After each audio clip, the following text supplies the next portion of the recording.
बिस्मिल्लाहिर्रहमानिर्रहीम अस्सलामुअलैकुम रहमतुल्लाह। इमरान खान ने ऐसा सियासी यॉकर मारा है कि 3 इत्तेहादी शहबाज शरीफ की हुकूमत को छोड़ के बाहर आ गए हैं। देखें, ये वही इत्तेहादी हैं जो इमरान खान के साथ थे, कल तक इमरान खान की हुकूमत में थे, और जैसे ही इमरान खान को इन लोगों ने छोड़ा उसके बाद इमरान खान की हुकूमत गिर गई। अब शहबाज शरीफ के साथ भी यही होना है। ये जैसे ही शहबाज शरीफ की हुकूमत को फारिग करेंगे, वहाँ से बाहर निकलेंगे, उसके बाद शहबाज शरीफ की हुकूमत का ख़ात्मा हो जाएगा। और ये सियासी चाल चली है इमरान खान ने। इस सूरत हाल के अंदर अब शहबाज शरीफ की हुकूमत मुकम्मल तौर पर ख़त्म हो गई है। इसी वजह से आसिफ अली ज़रदारी को शहबाज शरीफ ने आसिफ अली ज़रदारी को ये टास्क दिया है कि वो जाएं और इत्तेहादियों को मनाएं, क्योंकि शहबाज शरीफ ये जानते हैं, ये बात शहबाज शरीफ को बड़ी अच्छी तरह से पता है। ये अहम तरीन वीडियो जारी है, लेकिन इससे पहले वीडियो को लाइक करें, दोस्तों के साथ शेयर करें और चैनल को सब्सक्राइब कर लें। देखें, ये जो सारा प्रोजेक्ट हुआ है, ये जो सारा फार्मूला हुआ है, ये सारा आसिफ अली ज़रदारी की वजह से हुआ है। और आसिफ अली ज़रदारी ने ही शहबाज शरीफ को वज़ीर-ए-आज़म हाउस के अंदर बिठाया, वज़ीर-ए-आज़म बनाया। तो ये सारा प्रोजेक्ट आसिफ अली ज़रदारी ने किया। इसीलिए शहबाज शरीफ ने आसिफ अली ज़रदारी को टास्क दिया है कि आप जाएं और इन इत्तेहादियों से बात करें, इन इत्तेहादियों को मनाने की कोशिश करें। लेकिन तमाम इत्तेहादी और आसिफ अली ज़रदारी की तमाम कोशिशें नाकाम हो गई हैं, और इत्तेहादी इस बात के ऊपर डट गए हैं कि उन्होंने हर हाल में हुकूमत को छोड़ना है, क्योंकि उनके साथ जो कमिटमेंट्स की गई थी, उनके साथ जो वादे किए गए थे, उनके साथ जो मुआहदे किए गए थे, उनमें से एक के ऊपर भी अमल नहीं हुआ, और एक वादा भी पूरा नहीं हुआ, एक कमिटमेंट भी पूरी नहीं हुई, जिसकी वजह से इत्तेहादी बाहर आ रहे हैं। ये कौन से 3 इत्तेहादी हैं?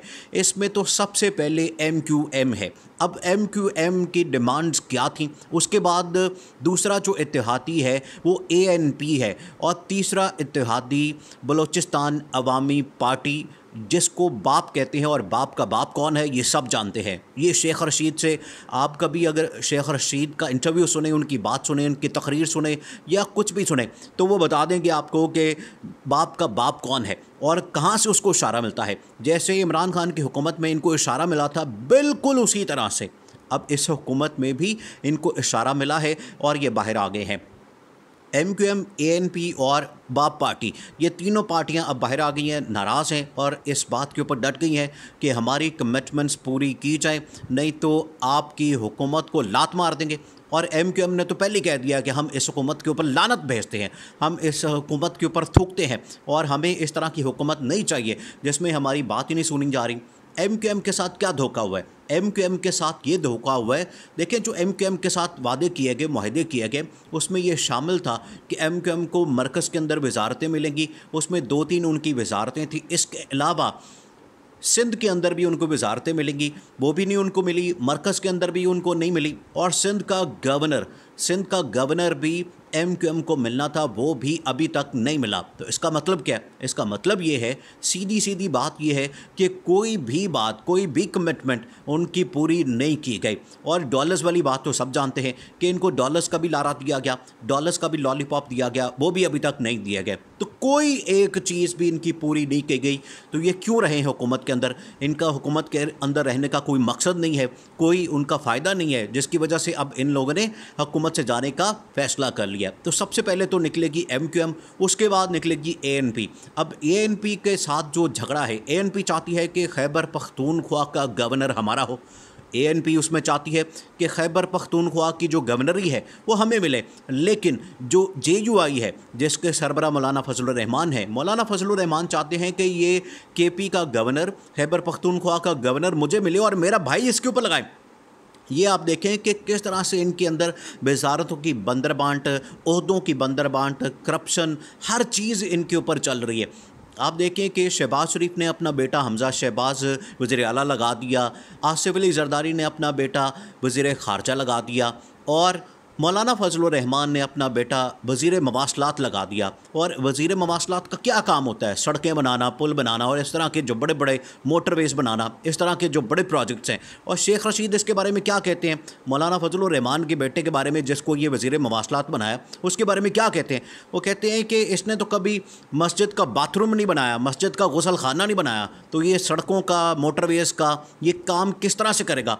ये तो इनकी हालत है। इस तरह से ये ओहदों की बंदरबांट करते हैं। अब मौलाना फजलुर रहमान चाहते हैं कि उनका भाई केपी का गवर्नर लगे, लेकिन एएनपी चाहती है कि हमारा ये बंदा जो है इसमें गवर्नर लगना चाहिए। उसके दरमियान फड्डा हो गया। अब इस वजह से एएनपी भी इसके ऊपर बाहर जाने वाली है इस मामले में और इत्तेहाद को छोड़ने वाली है। और तीसरी जो जमात है वो बीएपी बाप पार्टी है। अब बाप पार्टी का बाप कौन है ये सब जानते हैं। इस्टेब्लिशमेंट का हल्का सा इशारा होता है, उधर से हल्की सी आंख मारी जाती है और बाप पार्टी बाहर आ जाती है।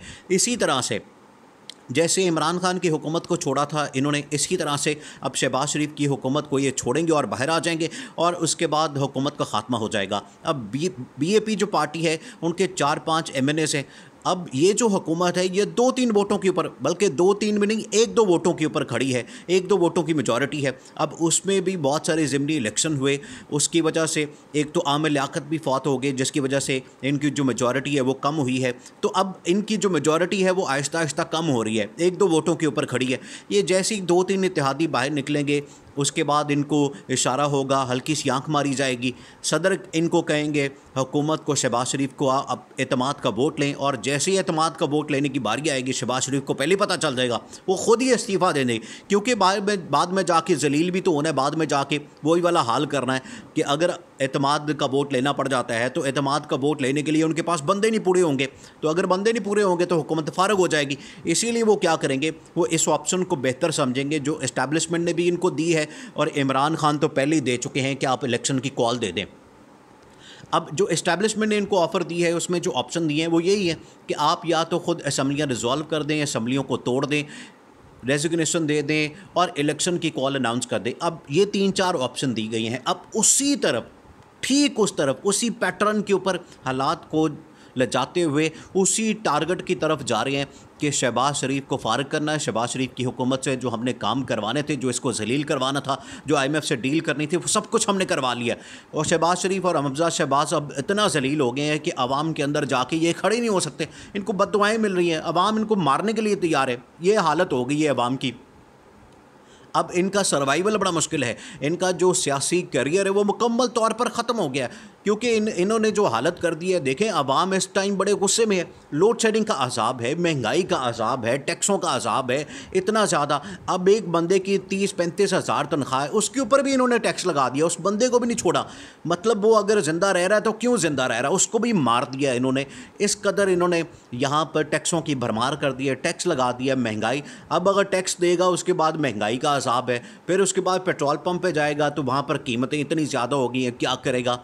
हर रोज़ अब मुल्की सूरत हाल में स्टॉक मार्केट क्रैश हो जाती है, डॉलर कहाँ पहुँच गया है, इंपोर्ट एक्सपोर्ट इनकी ख़राब हो गई है, एक्सपोर्ट सारी बंद हो गई है, यहाँ पर इंडस्ट्रियाँ चल नहीं रही हैं। ये मुल्क का इन्होंने बेड़ा गर्क कर दिया है। अब सियासी तौर पर तो ये फ़ारिग हो गए हैं, हुकूमत भी अब फ़ारिग हो गई है क्योंकि इत्तेहादी अब बिल्कुल निकलने वाले हैं। और इत्तेहादी जैसे ही निकलेंगे सदर इनको एतमाद का वोट लेने का कहेंगे और एतमाद का वोट लेने के बजाय, वहाँ पर जलील होने के बजाय शहबाज शरीफ इस चीज़ को प्रेफर करेंगे कि बेहतर है कि मैं खुद ही रिज़ाइन कर दूँ, मैं खुद ही इस्तीफ़ा दे दूँ, असम्बलियों को डिसॉल्व कर दूँ। और जो इमरान खान वाली डिमांड है इलेक्शन डेट अनाउंस करने की, वो वाली डेट अनाउंस कर दी जाएगी क्योंकि अक्टूबर के अंदर इलेक्शन करवाने का टारगेट है। अक्टूबर के अंदर इलेक्शन रखे जाएंगे और फिर नवंबर के अंदर जो सबसे अहम तरीन अपॉइंटमेंट होनी है वो फिर नई हुकूमत से करवाई जाएगी।